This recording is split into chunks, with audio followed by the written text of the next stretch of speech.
Shalom Adonai, a paz do nosso Senhor Jesus, amém?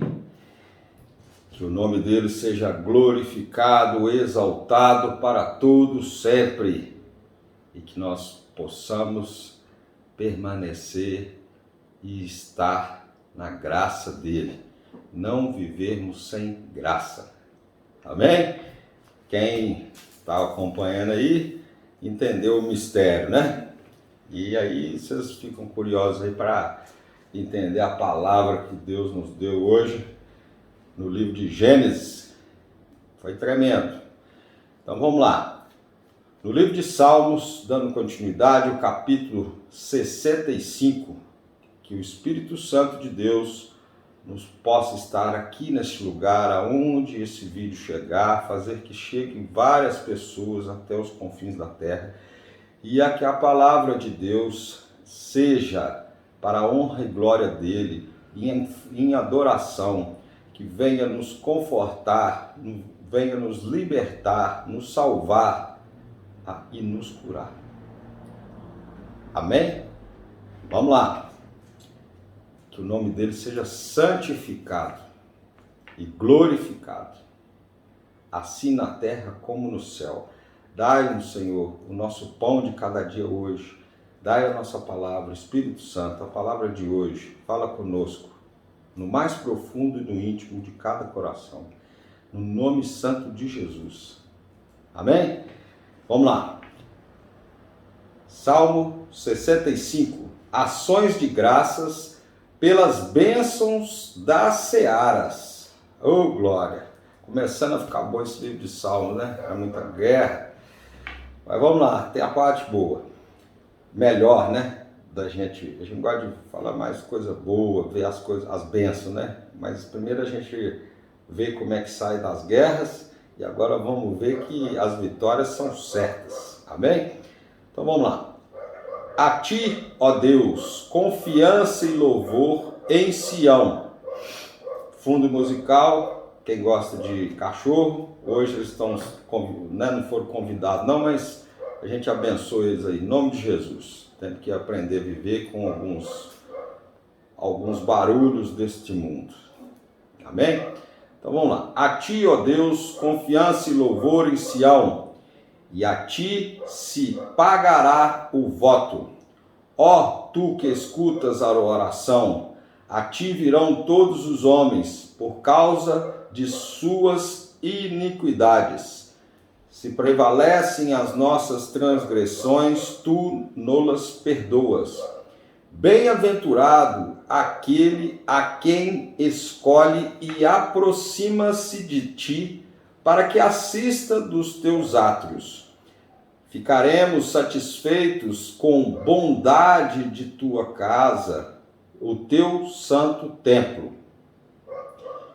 Com tremendos feitos, desculpa pessoal, com tremendos feitos nos respondes em tua justiça. Ó Deus, Salvador nosso, esperança de todos os confins da terra e dos mares longínquos, que por tua força consolidas os montes cingindo de poder, que aplacas o rugir dos mares, o ruído das suas ondas e o tumulto das gentes. Os que habitam nos confins da terra temem os teus sinais. Os que vêm do oriente e do ocidente, tu os fazem exultar de júbilo. Tu visitas a terra e as regas, tu a enriqueces copiosamente. Os ribeiros de Deus são abundantes de água. Preparas o cereal, porque para isso as dispões, regando-lhes os sulcos, aplanando-lhe as leivas. Tu a amoleces com chuviscos e lhe abençoas a produção. Coroas o ano da tua bondade. As tuas pegadas destilam fartura, destilam sobre as pastagens do deserto. E de júbilo se revestem os outeiros, os campos cobrem-se de rebanhos e os vales vestem-se de espigas, exultam de alegria e cantam. Amém? Olha, aqui a gente começa a ver e aprender também como que as pessoas tinham temor a Deus, respeito, e eram, de certa forma, assim, dependentes de Deus, não só na época, alguns salmos atrás, das guerras, das lutas, dos combates, dos inimigos e tudo. Mas na hora também da colheita, né? Eu abro um parênteses assim, porque tem uma lei da semeadura, né? Que a gente planta e vai colher aquilo que nós plantamos. Mas dentro do joio do trigo, né? Que Jesus fala lá também, tem uma parte que vem o maligno e joga o joio na sua plantação de trigo. E aí, em determinado momento, né, tem uma parábola, né? Chega em determinado momento, se você arrancar o joio, você vai perder o trigo. Então ele fala que a gente tem que deixar crescer e no momento exato arrancar o joio. E o joio, nessa parábola, ele fala que é o inimigo. Então o que eu quero dizer? Depois, quando pega uma plantação que deu tudo certo, muitas vezes nós, né, algumas coisas a gente aqui fala porque o pessoal vivia de agricultura, né, era uma situação primária, ainda não tinha industrialização, aquela coisa toda. Então vamos lá, quando a gente pega alguma coisa e primeiro a gente pede para fazer, né, aí a gente faz, a gente pede a Deus para fazer, para abençoar, para fazer. A gente pede a Deus quando está fazendo, para nos ajudar quanto às guerras, quanto às dificuldades. E depois vem a colheita, vem o resultado do trabalho. Só que tem pessoas, nós seres humanos, que já vem lá do Gênesis, que chega em determinado momento da colheita, a gente não chama Deus para agradecer, não. A gente só agradece, a gente só chama Ele no começo da colheita para falar, oh, meu Deus, me dá a semente para me plantar. Depois a gente fala, oh Deus, ajuda que chova, porque eu preciso de chuva para ela brotar. Aí Deus faz a primeira fase, a segunda fase. Aí a fase que depende de você, que Ele fica agora, vamos ver se Ele é meu servo bom e fiel. Aí Ele pega e fica esperando, te dá uma colheita farta. E aí, nesse momento, você pega e fala assim, esse ano foi muito bom, que nós tivemos resultados, e nós tivemos um aumento muito bom, e tal, eu. O ser humano tem isso, eu. Tem uma teoria que fala, quando a pessoa fala muito eu, é porque ela vive pro eu dela. Ela é muito egocêntrica, não é assim? Vaidosa, tem algumas coisas aí. Então, nós temos que seguir os passos. Aqui, inclusive, está aqui, ó, uma coluna, 2, 3, 4. Então, vamos colocar aqui. Primeira coluna, a gente vai pedir direção de Deus para o que fazer, o momento certo de fazer, o momento certo de plantar, porque dependendo da época que você planta, se você plantar um dia depois, seu resultado vai ser bom. Por exemplo, no cultivo de soja, vou abrir um parênteses aqui que nós vamos aprendendo também. No cultivo de soja, existem vários sensores hoje numa lavoura, hoje no agronegócio, vamos dizer assim, não é uma coisa muito artesanal mais não, né? Antigamente a pessoa olhava assim, vai chover porque a lua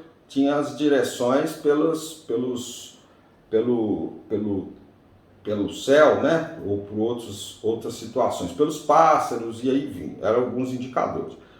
Com essa alteração do homem de algumas necessidades, não vou nem falar que é evolução, né? Porque eu não sei se isso aí... Vamos lá. O que acontece?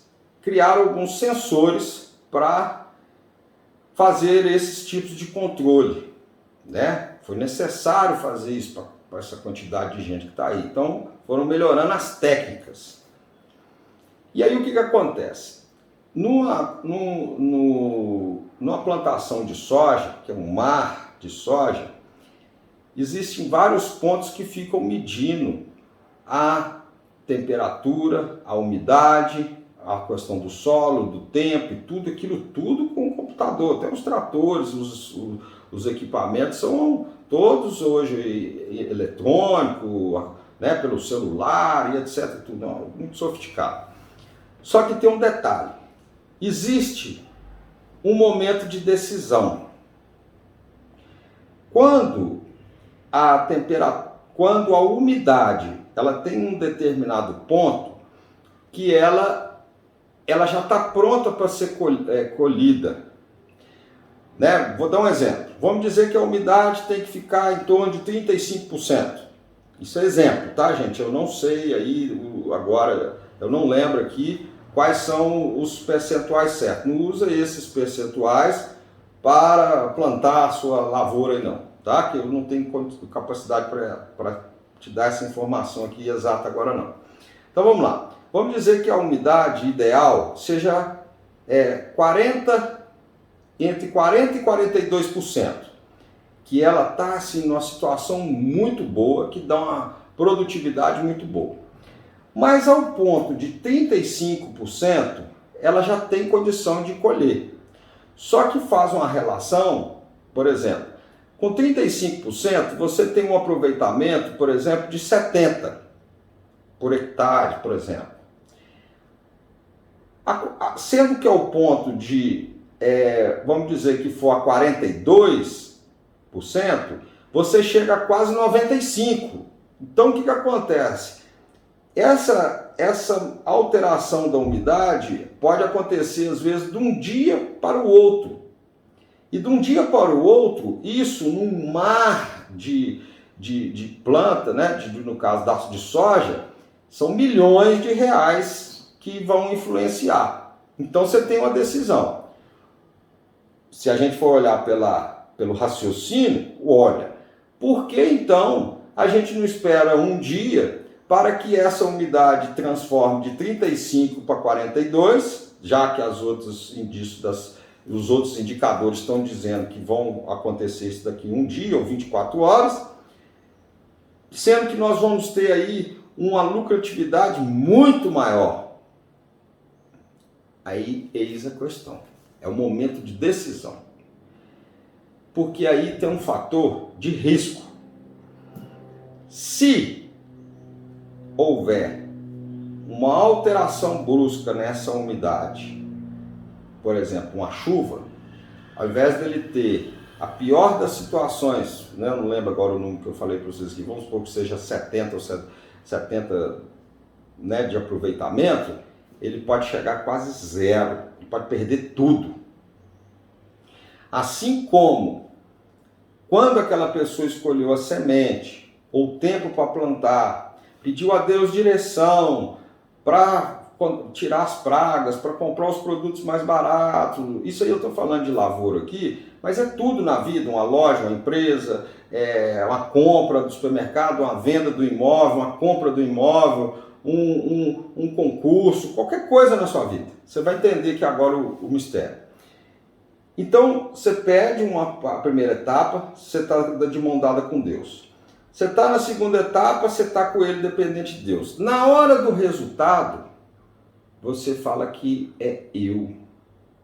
E nós, seres humanos, não agradecemos tudo que ele fez nas outras etapas. A gente quer colher sozinho. Só que aí a gente passa a perder a graça. E quando a gente perde a graça de Deus, aí vem o problema. Então você pode ter feito todas as etapas corretas. Se você não fizer igual esse salmo aqui, colocar que você é dependente de Deus, foi dependente de Deus na primeira, na segunda, na terceira, na colheita, e no que você vai fazer na colheita, você pode ter certeza que vai dar um problema. Então aqui está ensinando o quê? Nas guerras, nas lutas, na plantação aqui que ele teve, ele pediu direção, ele plantou, Deus abençoou, ele até foi, né, foi até muito assim, amoroso, charmoso, criativo, falando que onde que Deus passava, né, já saiu os brotos, e essa coisa toda aqui que vocês leram, né? Se na hora da colheita dele, ele andar sozinho, nada valeria. Então vamos aprender com esse salmo que a gente tem que agradecer antes, durante, na hora e depois e para sempre. Amém? Glória a Deus.